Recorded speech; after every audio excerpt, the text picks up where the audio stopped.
शादी का झूठा वादा करके अगर एक लड़का एक लड़की से सेक्सुअल इंटरकोर्स करे तो पुराने कानून इंडियन पिनल कोड के तहत ऐसे ऑफेंस को रेप मानते थे। लेकिन 1 जुलाई 2024 से भारतीय न्याय संहिता लागू हो चुका है और इंडियन पिनल कोड हट चुका है। तो भारतीय न्याय संहिता में एक सेक्शन है, सेक्शन 69, जिसके तहत अगर कोई लड़का ऐसी हरकत करता है तो उसकी सज़ा में कुछ चेंजेस आए हैं। पहले क्योंकि ये रेप था तो उसमें मिनिमम पनिशमेंट 10 ईयर्स की थी, वो भी रिगरस, और मैक्सिमम लाइफ इम्प्रिजनमेंट। अब यहाँ पे मिनिमम कोई पनिशमेंट नहीं है नए कानून में और मैक्सिमम सिंपल इम्प्रिजनमेंट है अप टू 10 ईयर्स। तो ऑन द फेस इसको देख के कई लोग सोच रहे हैं कि अब तो सज़ा कम हो चुकी है, लेकिन ये बात पूरी तरह से सच नहीं है। इसमें बहुत सारे पेज हैं, it will depend upon various factors, बहुत सारे इफ एंड बट्स हैं। तो आइए चलिए जानते हैं इस नए कानून को डिटेल में।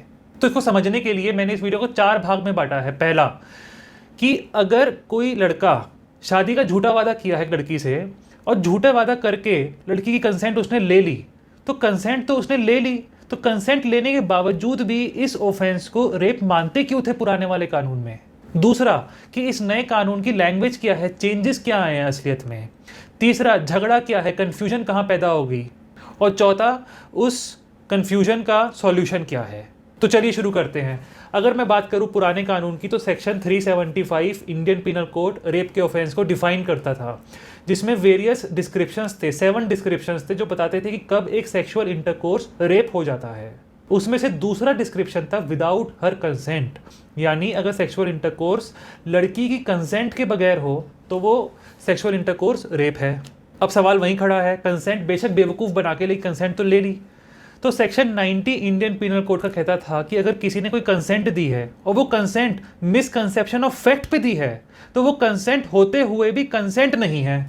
और मिसकंसेप्शन ऑफ फैक्ट क्या है यहाँ पे, लड़की को लग रहा है कि लड़के का इंटेंशन है शादी करने का, लेकिन लड़का तो झूठ बोल रहा है, तो इसलिए उसने कंसेंट दी और वो कंसेंट नहीं है। अब एक सवाल और खड़ा हो रहा है कि जो सेक्शन 90 में कंसेंट की डेफिनेशन है वो सेक्शन 375 रेप में कैसे अप्लाई होगी।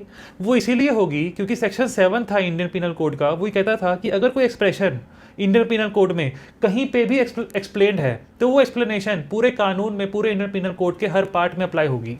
तो इसीलिए फॉल्स प्रॉमिस ऑफ मैरिज के नाम पे सेक्सुअल इंटरकोर्स को रेप मानते थे। अब नए कानून में सेक्शन 69 है जिसमें 2 एसेंशियल्स हैं। एक, प्रॉमिस टू मैरी हो, यानी शादी का वादा करे लड़का। दूसरा, उसका इंटेंशन शुरुआत से ही ना हो उस वादे को निभाने का, यानी उसे पता हो कि मैं झूठ बोल रहा हूँ, झूठा वादा हो वो, और फिर उस लड़की के साथ सेक्सुअल इंटरकोर्स करे, तो वो सेक्सुअल इंटरकोर्स सेक्शन 69 में पनिशेबल होगा। और उसकी पनिशमेंट मैं आपको बता चुका हूँ, मैक्सिमम 10 ईयर्स है, मिनिमम कोई पनिशमेंट नहीं है। तो झगड़ा यहाँ पे इस कानून की वजह से नहीं है। ये कानून तो बढ़िया है क्योंकि अगर मैं बात करूँ निर्भया रेप केस की, जो उसमें जो ऑफेंस था, और अगर हम एक ऐसे ऑफेंस की बात करें जहाँ पे लड़की को बेवकूफ़ बना के उसे झूठ बोल के उसकी कंसेंट ले ली जाए, तो क्या दोनों ऑफेंडर्स को, जो निर्भया रेप केस के जो रेपिस्ट थे और जो ये लड़का है जो बेवकूफ़ बना रहा है और फिर उसके साथ सेक्सुअल इंटरकोर्स कर रहा है, क्या दोनों ऑफेंडर्स में कोई फ़र्क नहीं है? क्या दोनों ऑफेंस को रेप बोल देना चाहिए? नहीं, दोनों में फ़र्क है। इसमें लड़के ने धोखा दिया है, रेप नहीं किया असलियत में। तो इसलिए नए कानून में कोई प्रॉब्लम नहीं है सिवाय एक के। झगड़ा इस बात से है कि सेक्शन 69 में एक फ्रेज डाल दिया इन्होंने, नॉट अमाउंटिंग टू रेप, यानी जब कोई ऑफेंस रेप नहीं होगा तब सेक्शन 69 में लाई करेगा, अगर रेप होगा तो रेप की पनिशमेंट दो। अब अगर मैं नए कानून की बात करूं भारतीय न्याय संहिता की, तो इसका सेक्शन 63 है, वो रेप को डिफाइन करता है। चलिए देखते हैं कि जो फॉल्स प्रॉमिस ऑफ मैरिज पे सेक्सुअल इंटरकोर्स रेप बनता है या नहीं नए कानून के तहत। तो सेक्शन 63 है, रेप को डिफाइन कर रहा है। उसमें भी डिस्क्रिप्शंस है, जिसमें सेकंड डिस्क्रिप्शन है विदाउट हर कंसेंट, यानी विदाउट लड़की की कंसेंट। फिर सेक्शन 28 है नए कानून का ही, वो ये कहता है कि अगर कोई कंसेंट मिसकंसेप्शन ऑफ फैक्ट पे दी जाए तो वो कंसेंट नहीं है। फिर इस नए कानून का ही सेक्शन 3 सब सेक्शन 2 है, वो ये कहता है कि अगर कोई एक्सप्लेनेशन है किसी भी जगह पे तो वो वर्ड का एक्सप्लेनेशन हर पार्ट पे संहिता के अप्लाई होगा। यानी अगर एक लड़की ने consent the misconception of fact पे तो वो नए कानून के तहत भी रेप है, और इसमें भी रेप की पनिशमेंट वही है, मिनिमम 10 ईयर्स रिगरस और मैक्सिमम लाइफ इम्प्रिजनमेंट।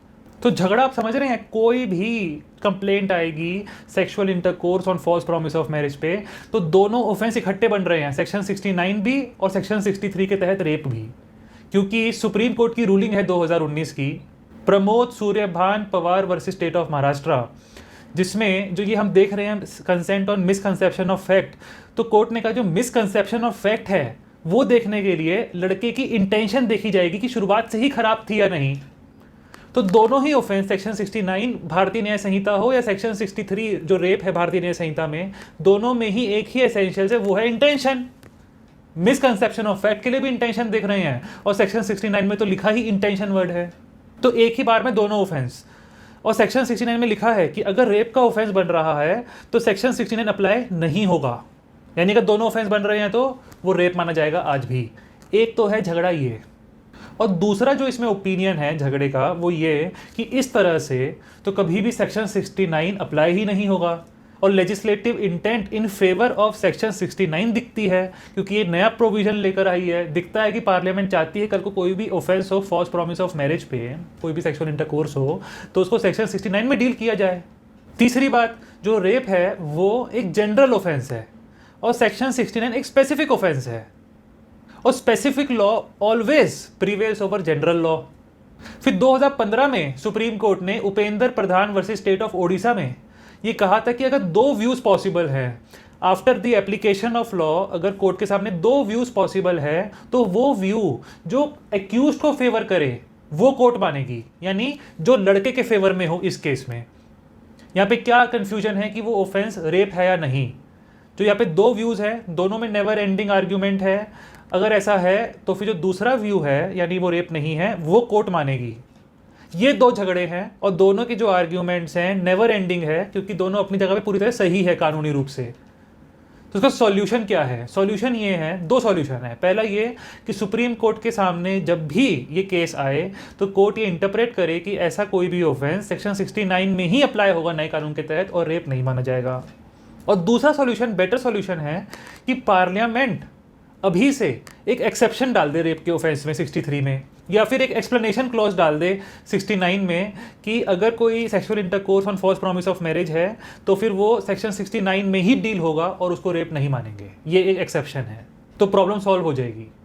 तो ये था नया कानून सेक्शन 69 का एक इफेक्ट। दूसरा इफेक्ट जो है वो मैं पहले ऑलरेडी वीडियो बना चुका हूं, जो मैं आपको रिकमेंड भी करता हूं, जिसमें मैंने बताया है कैसे कॉर्पोरेट्स में प्रोस्टिट्यूशन की नींव डाली जा चुकी है। क्योंकि कोई अगर जॉब या जॉब में प्रमोशन के बदले अगर एक महिला के साथ सेक्सुअल इंटरकोर्स करे तो अब नए कानून के तहत उसकी कोई भी सजा नहीं मिलेगी उसे। तो आप ये वीडियो जाके यहाँ पे देख सकते हैं और मुझे कमेंट बॉक्स में जरूर बताइएगा अपने विचार क्या हैं आपके सेक्शन 69 को लेके। तो फिर मिलते हैं एक नई वीडियो के साथ, तब तक के लिए बहुत बहुत धन्यवाद।